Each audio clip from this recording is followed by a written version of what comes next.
Un mensaje a la luz de la palabra, con el pastor Bernardo Ríos. A continuación.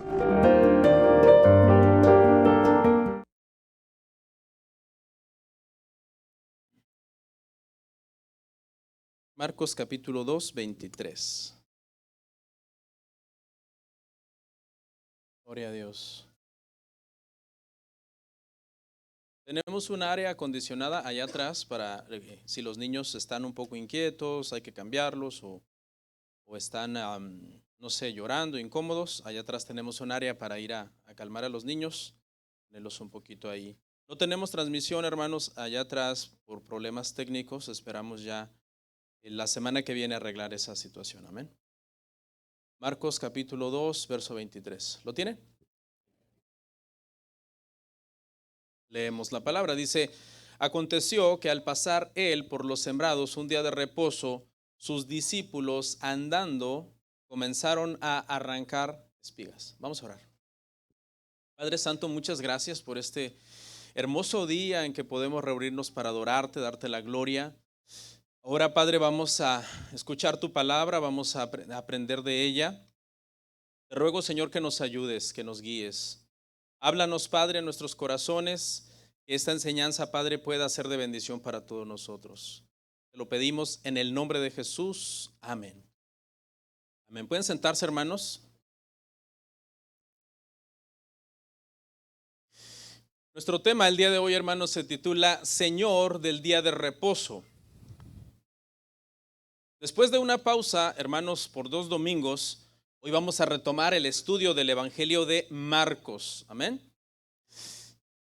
Y con el tema de hoy vamos a terminar el capítulo 2. Vamos a ver hasta el verso 28.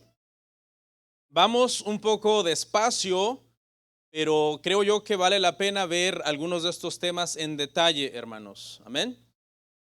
El pasaje el día de hoy es un conflicto más entre Jesús y los fariseos. Hemos visto muchos, hoy es uno más. Y es que el conflicto entre Jesús, hermano, los escribas, los fariseos y los saduceos en el siglo I era inevitable. ¿Por qué? Porque Jesús predicaba la verdad y estas sectas, hermano, del siglo I, por lo general enseñaban un sistema legalista de religión falsa que ellos mismos habían creado.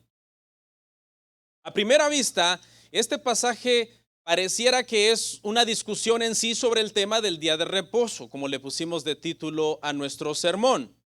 Pero en realidad es algo que tiene que ver con cosas más profundas. En el Evangelio de Marcos hemos venido aprendiendo que muchas veces el tema que se le puso allá arriba al pasaje no es en sí el tema. Por ejemplo, en este tema, en estos versículos, hermano, que veremos hoy del 23 al 28, vemos que por lo menos hay 3 cosas de las que Jesús habló. En primer lugar, Jesús en este espacio desafía al judaísmo legalista y sus reglas humanas. En segundo lugar, Jesús se declara el verdadero intérprete de la ley de Dios. Y en tercer lugar, Jesús está declarando en este pasaje su divinidad. Así que no perdamos de punto de vista estas 3 cosas, hermano, que vamos a encontrar el día de hoy. Entonces, vamos a ver estos 3 puntos de la siguiente manera. En un pequeño bosquejo quedaría así. Número 1, la acusación de quebrantar el día de reposo en los versículos 23 y 24. Número 2, Jesús refuta a los fariseos con la escritura en el versículo 25 y 26. Y por último, Jesús declara que Él es el Señor del día de reposo en los versículos 27 y 28. Vamos a ver el punto número 1, hermanos, que es la acusación de quebrantar el día de reposo. Vamos a leer una vez más el verso 23 y 24. Dice así. Dice, aconteció que al pasar él por los sembrados un día de reposo, sus discípulos andando comenzaron a arrancar espigas. Entonces los fariseos dijeron, mira, ¿por qué hacen en el día de reposo lo que no es lícito? Bueno, el día de reposo, hermanos, es el 4º mandamiento de la ley de Dios.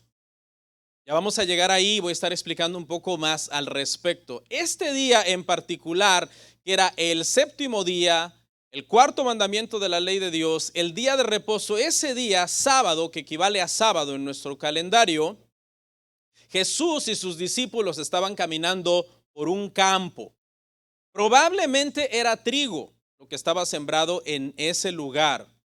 El trigo, aunque es un poco duro de triturar con los dientes, se puede comer sin cocinar.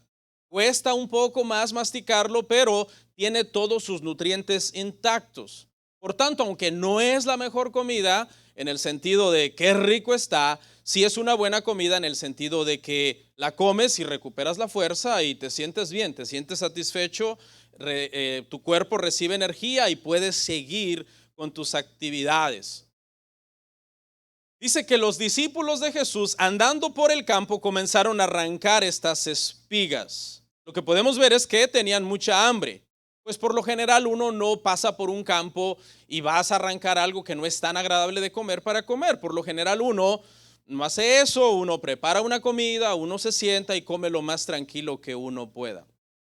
Por tanto, el pasaje nos indica una cierta prisa en Jesús y en sus discípulos. Por un lado nos indica que hay una cierta prisa de seguir avanzando, que no están en la mejor postura como para sentarse a cocinar y comer, y por otro lado también nos indica el hambre que en ese momento llevaban de camino los discípulos del Señor. El desayuno ese día sábado fue muy sencillo.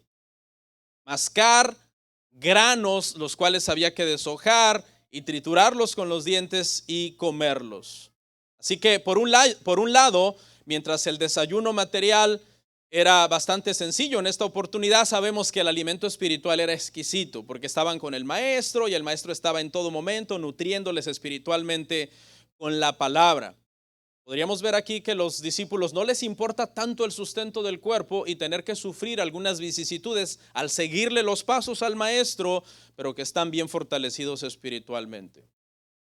Pero entonces, justo en esa escena, hablaron los fariseos y dijeron, la pregunta que surge aquí, hermanos, es, ¿cómo saben los fariseos esto, no? Y algunos eruditos que consulté dicen que obviamente tenían que estar allí mirando. Posiblemente estaban siguiendo los pasos de Jesús, le estaban espiando para poder acusarlo. Le montaron una persecución al Señor. Acuérdese que por todos lados donde el Señor iba, ahí estaban los fariseos como si fueran la policía, tratando de ver qué decía Jesús que fuera malo o que hiciera para poder entonces acusar al Señor. Y mire lo que le dicen ahí en el versículo 24. Le dicen, mira, ¿por qué hacen en el día de reposo lo que no es lícito? Ya dijimos que el día de reposo, hermanos, es el cuarto mandamiento de los 10 mandamientos de la ley de Dios. Así que puntualmente los fariseos están acusando a Jesús y a sus discípulos de estar quebrantando la ley de Dios. Están diciendo, el cuarto mandamiento es uno de los 10 mandamientos de la ley de Dios. Está prohibido hacer lo que ustedes están haciendo. ¿Por qué están haciendo lo que no es lícito? La pregunta que nosotros nos tenemos que hacer aquí es si es verdad. Si es verdad que Jesús está quebrantando el cuarto mandamiento al estar caminando con sus discípulos en medio de un sembrado en sábado y arrancando espigas y frotándolas con las manos para comer del grano. Bueno, la realidad es que Jesús no está violando la ley de Dios, sino que está quebrantando las restricciones humanas o las reglas humanas que los fariseos habían puesto alrededor del sábado. Los dirigentes religiosos judíos odiaron a Jesús, no porque Jesús quebrantara la ley de Dios, sino porque Jesús nunca accedió a someterse a las leyes humanas que ellos habían creado alrededor de los mandamientos de Dios. Hay una sección en la ley que se llama leyes humanitarias, y esas leyes humanitarias de la ley permitía hacer a las personas lo que Jesús estaba haciendo con sus discípulos, con la condición de que no usaran herramientas. Vamos a ver este pasaje en Deuteronomio 23:25. Dice, cuando entres en la mies de tu prójimo, podrás arrancar espigas con tu mano, mas no aplicarás hoz a la mies de tu prójimo. ¿Sí ve? Jesús y sus discípulos están de alguna manera siguiendo lo que la ley mandaba. Han entrado en un sembrado de un prójimo, han arrancado espigas con la mano, pero no han usado herramientas. Usar herramientas de corte para cortar el producto era lo que estaba prohibido. Dios en su bondad en la ley puso estas leyes humanitarias. De hecho, en la Reina Valera del 60, el encabezado de ese pasaje en Deuteronomio 23 es leyes humanitarias. Dios sabía que en su pueblo había gente más pudiente, más acomodada, que tenía sus huertas, que tenía sus sembrados. Y Dios dijo, ok, ustedes que tienen esa posibilidad económica, algunas veces cuando alguien de sus prójimos, un viajante, una viuda, un huérfano, un forastero, un necesitado esté pasando por hambre, déjenlos, que entren y coman y tomen de ese producto con tal que no corten con una herramienta de corte, ¿no? Estaba entonces permitido. Si tú veías una huerta de fruta en algún lugar y tenías hambre, tú podías entrar en esa huerta, excepto que no podías llevar a casa. Mire lo que dice un verso antes, Deuteronomio 23-24. Cuando entres en la viña de tu prójimo, podrás comer uvas hasta saciarte, ¿más qué? Mas no pondrás en tu cesto. ¿Sí? O sea, sí podías entrar y comer, pero no es de que ahora voy a llevar para vender. O voy a llevar para tener una semana de uvas en mi casa y estar comiendo uvas, porque eso ya sería estar prácticamente robando al dueño de esa huerta. El dueño está extendiendo misericordia al que tiene hambre para que coma, pero al mismo tiempo el que entra a comer tampoco debe acabar abusando del dueño de la huerta. Así que Jesús no está transgrediendo en sí la ley de Dios. ¿Qué es lo que está transgrediendo Jesús? Lo que Jesús está transgrediendo es la ley rabínica. Las leyes que ellos habían puesto alrededor de los mandamientos. Por ejemplo, la ley rabínica dice lo siguiente con respecto a lo que los discípulos de Jesús estaban haciendo.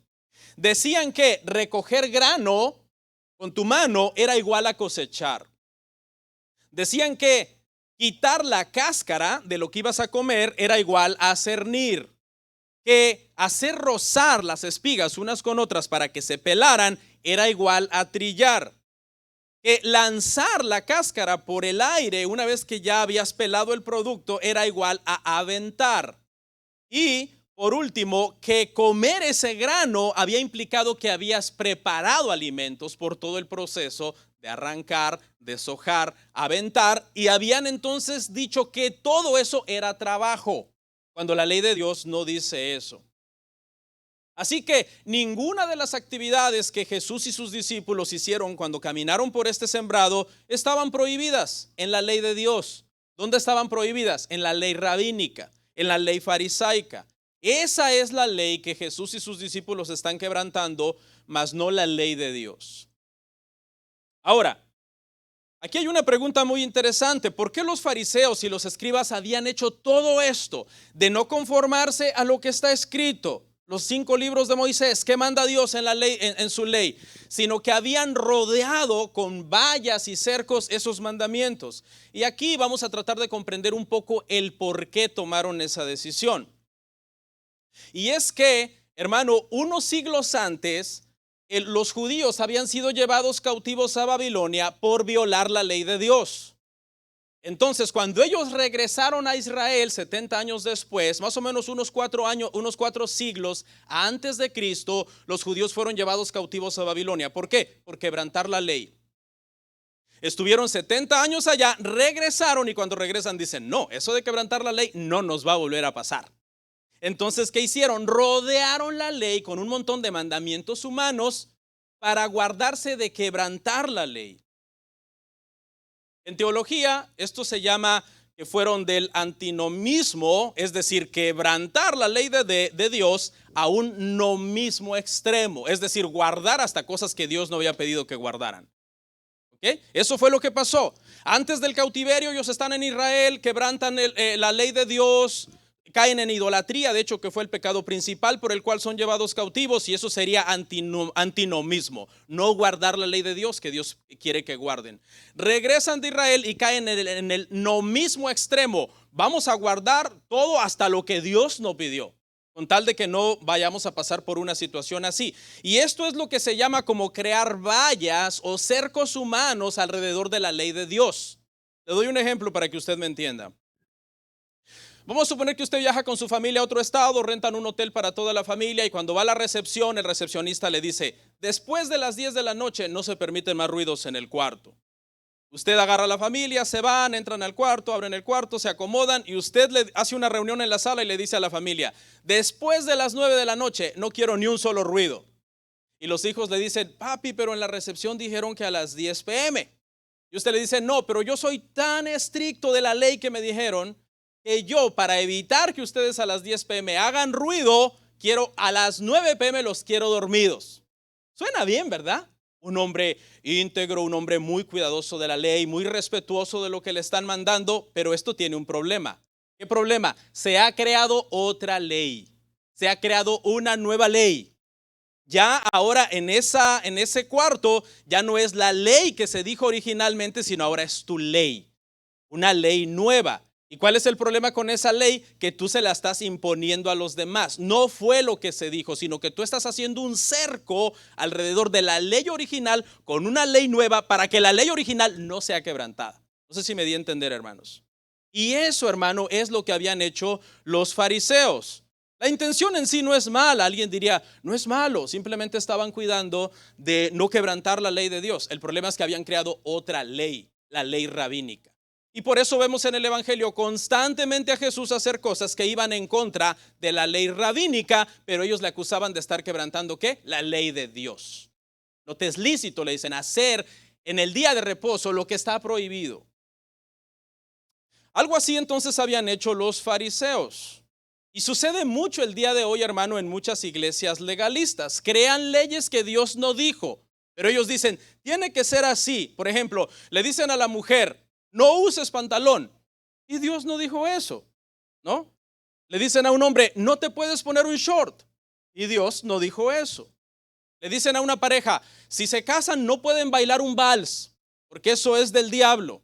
Y Dios no dijo eso, ¿no? Le dicen a unos padres, miren, ustedes no pueden llevar a sus hijos a Disney. Y Dios no dijo eso. Y con esto no estoy haciendo apología de Disney, porque Disney tiene muchas cosas raras. De hecho, nuestra familia jamás ha ido y no es para que ustedes no vayan, no estoy diciendo eso. Pero vale la pena aclararlo, porque cuando ya tú creas una ley, aunque la intención sea buena, el hecho de que es otra ley, que no es la ley de lo que Dios dijo, ya está mal. Ese es un problema. ¿Me doy a entender, hermanos? Este principio que les acabo de explicar el día de hoy es muy importante porque a lo largo de todo el Evangelio de Marcos se va a ver en diferentes pasajes donde Jesús choca con ellos y ellos le están acusando de quebrantar la ley de Dios cuando no es verdad. Amén. Cuando la iglesia, hermano, se preocupa más por reglas legalistas e impone cosas que Dios no dijo, se hace daño a la iglesia. Del mismo modo que los fariseos no están preocupados en lo absoluto por el hambre de los discípulos. Ellos nos dicen, pobrecitos tenían hambre. No, ellos su interés es proteger las reglas que ellos inventaron alrededor del día de reposo. El séptimo día de cada semana se había convertido en una plataforma de parte de los fariseos para exhibir su legalismo, para imponer sus reglas. Habían perdido de vista que parte del día de reposo y los 10 mandamientos también tenía que ver con el amor a Dios y el amor al prójimo, hermanos. Amén. Lo que estableció Dios entonces como un día de descanso para el cuerpo, para salud del cuerpo y de adoración a Dios para salud del espíritu y del alma, ellos lo habían vuelto una serie de reglas asfixiantes para las personas. Eran como la policía del sábado, ¿no? No sé si usted tiene de esos amigos por ahí en las redes sociales que se hicieron judaizantes. Son la policía del sábado. Todos los viernes en la noche, si usted es su amigo de ellos en la red social, ponen Shabbat Shalom. Elimine a esa gente, son una plaga. Bloquéelos. Son enemigos acérrimos, hermano, del cristianismo bíblico. Eso eran exactamente lo que hacían, hermano, los fariseos. Así que contestamos entonces en este punto número 1 que los fariseos están acusando a Jesús de quebrantar el día de reposo siendo falso. Y ahora es que Jesús los va a refutar con la escritura. Y lo vamos a ver en el punto número 2 de nuestro bosquejo. Mire cómo se tituló: Jesús refuta a los fariseos. ¿Con qué? Con la escritura. Con la escritura. Marcos 2, 25 al 26. Leemos. Pero él les dijo, ¿nunca leísteis lo que hizo David cuando tuvo necesidad y sintió hambre? Él y los que con él estaban, cómo entró en la casa de Dios, siendo Abiatar sumo sacerdote, y comió los panes de la proposición, de los cuales no es lícito comer sino a los sacerdotes, y aún dio a los que con él estaban. Vea cómo Jesús les contesta. Jesús les contesta con la escritura. Jesús tuvo que agarrar a los fariseos, a los saduceos y a los escribas en el siglo I de la manita, como si fueran unos niños de 5 años, y llevarlos a la escuelita bíblica. A los saduceos en un momento les dijo, en Marcos 1, 12, 7, más adelante lo vamos a ver, les dijo, vosotros mucho erráis, porque ignoráis las escrituras. Conocían solamente las historias del Antiguo Testamento, pero no el significado espiritual de esas historias. Y eso es lo que Jesús va a hacer aquí. Jesús sabe que los fariseos han leído cientos de veces esta historia de David, pero ellos no han entendido el significado de esta historia. Y Jesús se las va a explicar entonces. Les dice, ¿nunca leíste lo que hizo David cuando tuvo necesidad y sintió hambre? Él y los que con él estaban, sí, ya lo habían leído. ¿Cuál era el problema? Que no habían entendido el verdadero significado del pasaje. Y aquí aprovecho para meter un paréntesis y decirles, hermanos, no es suficiente con leer y conocer las historias. Hay que entender espiritualmente los mensajes que Dios nos quiere dar a nosotros en su palabra. Muchos lectores de la Biblia podemos tener este problema, conocer las historias, pero no ver el verdadero significado espiritual, más allá de lo que estamos leyendo. Y Jesús les dice, esto fue lo que hizo David. David entró en la casa de Dios, siendo Abiatar sumo sacerdote, y comió los panes de la proposición, de los cuales no es lícito comer, sino a los sacerdotes, y aún dio a los que con él estaban. Este relato está en Primera de Samuel 21. En el contexto, David está huyendo de Saúl. Saúl odia a David, le tiene envidia, le tiene celos. David no le ha hecho nada, pero Saúl ha caído en una especie de locura y lo quiere matar. No le da tiempo a David a agarrar ni comida para el camino ni espada. Huye, está huyendo. Y llega a la tierra de Nob, donde está el tabernáculo, y el sumo sacerdote está allí, Abiatar. Van hambrientos, sin provisiones, sin armas, y entonces sucede lo siguiente. Vamos a ver el pasaje en Primera de Samuel 21 del 4 al 6. Dice, el sacerdote respondió a David y dijo, no tengo pan común a la mano, solamente tengo pan sagrado, pero lo daré si los criados se han guardado a lo menos de mujeres. Y David respondió al sacerdote y le dijo, en verdad las mujeres han estado lejos de nosotros ayer y anteayer. Cuando yo salí, ya los vasos de los jóvenes eran santos, aunque el viaje es profano. ¿Cuánto más no serán santos hoy sus vasos? La que sigue. Así, el sacerdote le dio el pan sagrado porque allí no había otro pan sino los panes de la proposición, los cuales habían sido quitados de la presencia de Jehová para poner panes calientes el día de aquellos fueron quitados. ¿Cuál era el único pan que habían en el tabernáculo donde David llegó con sus soldados? Bueno, no había otro pan más que pan sagrado. Este pan era el pan de la semana pasada. Ni siquiera era pan fresco, era de la semana pasada, porque la ley decía que cada día de reposo se tenían que hornear 12 barras de pan fresco, poner el pan fresco, y el pan viejo que se quitaba de la semana pasada le era permitido comerlo, pero solamente a los sacerdotes. Solo los sacerdotes podían comer ese pan.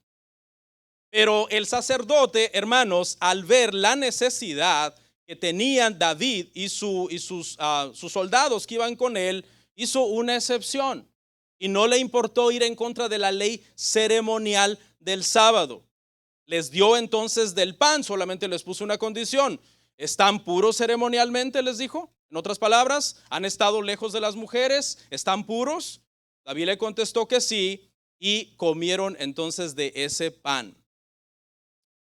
Ese pan era exclusivamente para los sacerdotes, pero le fue dado a un grupo de hombres comunes y corrientes. Dios no castiga al sacerdote por dar este pan. Dios no castiga a David y a sus hombres por comer este pan. No importa que en este momento se estaba yendo en contra de algo ceremonial que Dios había dicho del cuarto mandamiento. Una ley ceremonial no fue respetada aquí. ¿Por qué? Porque lo que más importaba entonces era el bienestar de David y de sus soldados. ¿Sabe quién sí se enojó por esto? El sacerdote no se enojó. El que se enojó fue Saúl. Saúl se enojó cuando se enteró que le dieron a David pan, que le dieron a David una espada, mandó a matar a todos los sacerdotes. Y aquí entonces surgen todos los paralelos entre Saúl y este sacerdote y David y Jesús. Surgen una serie de sacerdotes aquí. Por ejemplo, la situación de Jesús tiene mucho que ver con la de David. En ambos casos sucede algo ilegal con la ley ceremonial en un sentido, ¿no? Que no es juzgado por Dios como un pecado, no se juzga como un pecado el que estén los hombres, los soldados de David comiendo el pan sagrado que era exclusivo para los sacerdotes. Tampoco se está juzgando como pecado lo que está haciendo Jesús y sus discípulos al comer. Los panes de la proposición nunca fueron en sí tan sagrados como cuando se usaron para alimentar a estas personas entonces hambrientos. ¿Qué fue lo que hizo Jesús con el sábado? Lo mismo. Lo que el sacerdote hizo fue tener misericordia con los hambrientos. Lo que Jesús hizo los sábados fue tener misericordia con mucha gente. Darles de comer, sanarlos de sus enfermedades. Lo correcto de parte de los fariseos hubiera sido entonces actuar como actuó el sumo sacerdote. Pasar por alto esa situación por el bienestar de Jesús y sus discípulos.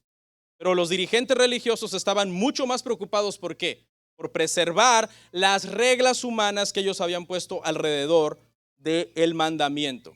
De la misma manera entonces que Saúl está persiguiendo a David para matarlo, los fariseos están buscando darle muerte al hijo de David, que es Jesús.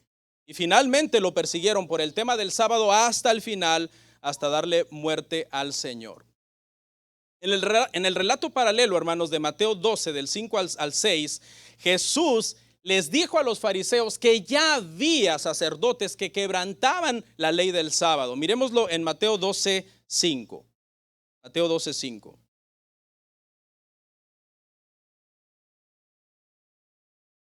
Dice, ¿o no habéis leído en la ley cómo en el día de reposo los sacerdotes en el templo profanan el día de reposo y son sin culpa? ¿Qué se requería de los sacerdotes en el día de reposo? Trabajo. Por ejemplo, que tenían que encender fuego, algo que estaba prohibido en la ley. Tenían que matar animales, y matar animales es un trabajo muy pesado. Ir a traer al animal, matarlo, desangrarlo, pelarlo, hacer todo lo que se tenía que hacer con los animales en el sábado era mucho trabajo. Estas actividades violaban claramente las restricciones rabínicas de lo que era permitido en ese día de reposo. Irónicamente, los que más trabajaban en el día de reposo eran ¿quiénes? Los sacerdotes. Una vez me llamó un adventista del séptimo día, estaba muy enojado. Me dijo, ¿por qué ustedes trabajan los sábados? Le dije, ¿le puedo hacer una pregunta? Me dijo, sí. Le dije, predicar es un trabajo, le dije. Trabajar es un pecado. Me dijo, sí.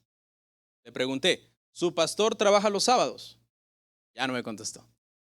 Porque se dio cuenta que su pastor trabaja siendo pastor los sábados. El mismo que les enseña no trabajar el sábado, trabaja el sábado. Eso es exactamente lo que estaban haciendo, hermano, los sacerdotes en el tiempo de la ley. El día que estaba prohibido trabajar era el día que ellos más trabajaban. ¿Ok? ¿Qué habían hecho entonces los fariseos? Querían aplicarle sus reglas a Jesús, pero no a los sacerdotes, porque los sacerdotes de alguna manera se necesitaba que estuvieran trabajando en lo que tenían que estar haciendo ese día precisamente. Por último, vamos a ver el punto número 3, donde Jesús dice que Él es el Señor del día de reposo. Punto 3, verso 27 y 28. Últimos dos versos leemos y dice así. Y también les dijo, el día de reposo fue hecho por causa del hombre, y no el hombre por causa del día de reposo. Por tanto, el Hijo del Hombre es Señor aún del día de reposo. El propósito de Dios, hermano, como decía yo anteriormente, al dar el día de reposo, fue para que el pueblo se reuniera, adorarlo, amar y servir a su prójimo, Pero los fariseos agarraron esa bendición, porque sí o no descansar es una bendición, hermanos, ¿verdad? Descansar es una bendición. Dios había dado el día de descanso como una bendición. Ese día de adoración, ¿cuántos saben que adorar es una bendición? Adorar es una bendición. ¿Y qué hicieron los fariseos con ese día? Lo convirtieron en una carga para las demás personas. ¿Quiénes eran en sí los verdaderos violadores del día de reposo? Eran irónicamente los fariseos, que no estaban mostrando el amor de Dios a las personas en ese día, sino que les habían puesto sus reglas personales. El Señor, los 10 mandamientos del Señor, la ley de Dios está dividida en 2 tablas. Amar a Dios y amar a ¿quién? Y amar al prójimo. Y eso es parte fundamental del día de reposo. Pero los fariseos, hermano, lo habían vuelto una religión fría que no amaba a las personas y que les quería hacer cumplir lo que ellos habían inventado. Hasta aquí ya todo parece que está calmado, pero no, Jesús quiere ir más allá, hermano. El nivel de hostilidad ya ha incrementado, pero justo entonces Jesús dice la sentencia final en el verso 28. Por tanto, el Hijo del Hombre es Señor aún del día de reposo. ¿Quién es este Hijo del Hombre? Un título tan recurrente que Jesús usó para sí mismo, hermanos, en el Nuevo Testamento, ¿no? En Juan se llamó mucho como Hijo de Dios, el Hijo de Dios. Pero en otros evangelios como Marcos se refirió mucho a sí mismo como el Hijo del Hombre. Y mucha gente dice, al llamarse el Hijo del Hombre significa que era solamente un hombre. ¿Okay? No. ¿Por qué? Porque este es un título que Jesús usó tomado de Daniel 7:13 al 14, una cita que los cristianos deberíamos de conocer. Vamos a verla en Daniel 7:13 al 14. ¿Por quién es este Hijo de Hombre? ¿Por qué Jesús usa ese título para hablar de sí mismo? Y dice así, dice, miraba yo en la visión de la noche y aquí con las nubes del cielo venía uno como Hijo de Hombre, que vino hasta el anciano de días y le hicieron acercarse delante de él. Y le fue dado dominio, gloria y reino, para que todos los pueblos, naciones y lenguas le sirvieran. Y mire esa última parte en amarillo. Su dominio es dominio eterno, que nunca pasará, y su reino uno que no será destruido. Este Hijo de Hombre tiene entonces los atributos de Dios. Tiene un dominio eterno que no pasará, un reino que no será destruido. Cuando Jesús, hermano, se llama en la Biblia a sí mismo Hijo de Hombre, usted no lo debe de interpretar como que es solamente el hijo de un hombre más. Esa es la lectura incorrecta. Este título siempre se debe de leer a la luz de Daniel 7:13, 14, donde este Hijo de Hombre es uno que tiene los mismos atributos de Dios. Entonces, ¿qué es lo que está diciendo Jesús aquí? Está diciendo que Él es Dios y que Él es el Señor del día de reposo. Los fariseos creían que ellos tenían la interpretación correcta de este tema, de cómo resguardar el sábado, pero en medio de ellos estaba uno cuya interpretación era más autorizada que la de ellos. Estaba el mismo Dios que creó al día de reposo y por tanto es el único que tiene jurisdicción para sentar los parámetros del día del reposo. Esto sí, esto no, porque Él lo creó. Jesús afirmó entonces ser el gobernante soberano del día de reposo. Con esta declaración, Jesús estaba afirmando que era Dios, que era el creador, aquel que diseñó el día de reposo y por tanto el día de reposo estaba diseñado para servir al hombre, no para que el hombre se volviera un esclavo del día de reposo, que es como muchas personas lo entienden hoy. Las sectas sabatarias o sabáticas ven prácticamente el séptimo día de la semana casi como un ídolo, ¿sí? Y esa no fue la intención del día de reposo. Los fariseos no entienden, hermano, que están llevando una pregunta sobre el tema del día de reposo al creador del día de reposo. Por tanto, Señor del día de reposo.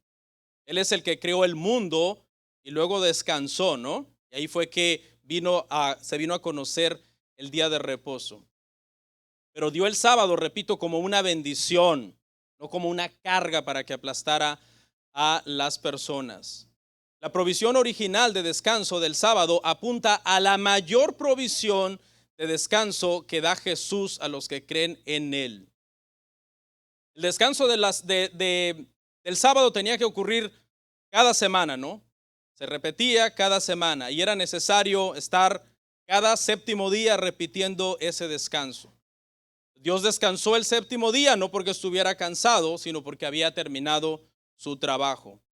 Lo mismo ocurre con el trabajo de la redención. Cuando Jesús dijo consumado es, significaba que su trabajo estaba completo. Ahora, aquí hay que aclarar algo muy importante. Pregunta: ¿la parte moral y natural del mandamiento sigue vigente?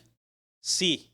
¿Cuál es la parte moral y natural del mandamiento? El sábado está dividido en dos partes: parte moral y natural y la parte ceremonial. La parte ceremonial, ¿qué hizo con la parte ceremonial el sacerdote? Cuando el pan estaba prohibido que lo comiera alguien más que no fuera sacerdote, ¿qué hizo el sacerdote? La quitó. La parte ceremonial la quitó y dijo: en este momento hay que hacer misericordia en el sábado. Y le dio de comer a David y a sus hombres, ¿verdad?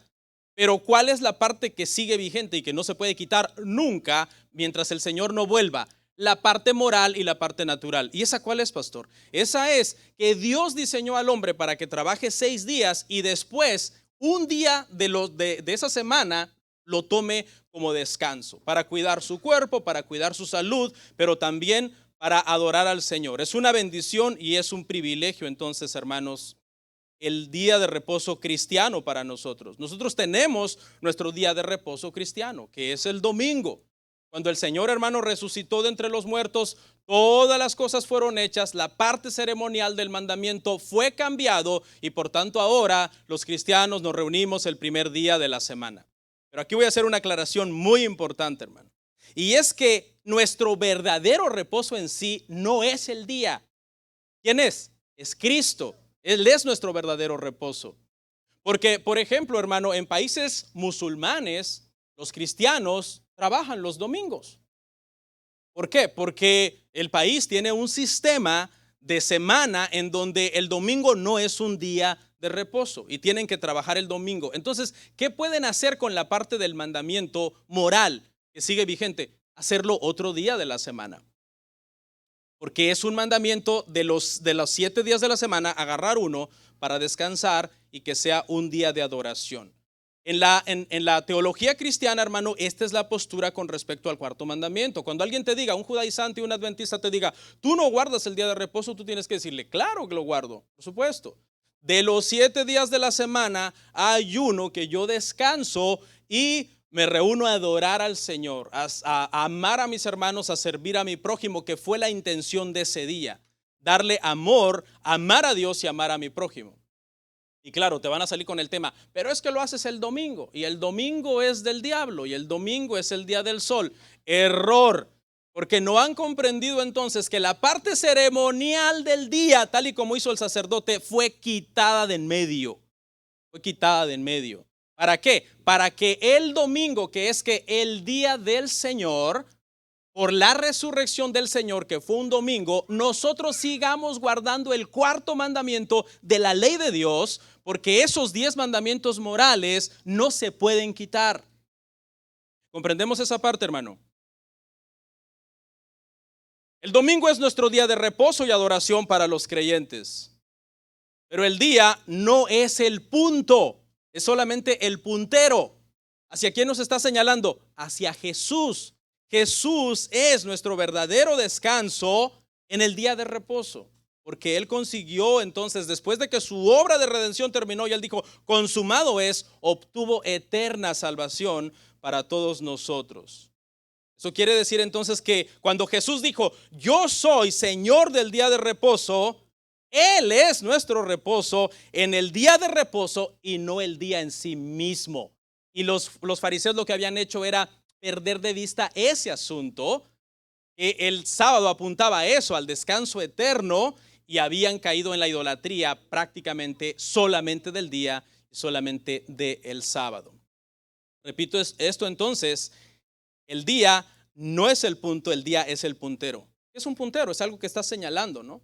Está señalando y nos está señalando entonces al verdadero descanso, el verdadero descanso que solamente podemos tener en el Señor. ¿Ok? Aclarando entonces, hermano, ¿es un mandamiento que usted se reúna uno de los 7 días a la semana? Sí, es un mandamiento. Para aquella gente que diga, no, yo voy a la iglesia si quiero, si no quiero no voy. No, es que cuando tú dejas de congregarte, tú estás violando la ley de Dios. Dios te diseñó para que ese día sucedan dos cosas que Dios sabe que tú necesitas. Número uno, descanso físico para tu propio bien, para tu propia salud. Y número dos, descanso espiritual al conectar con Dios y adorar a Dios por el bien de tu alma. Amén. Vamos a orar, hermanos.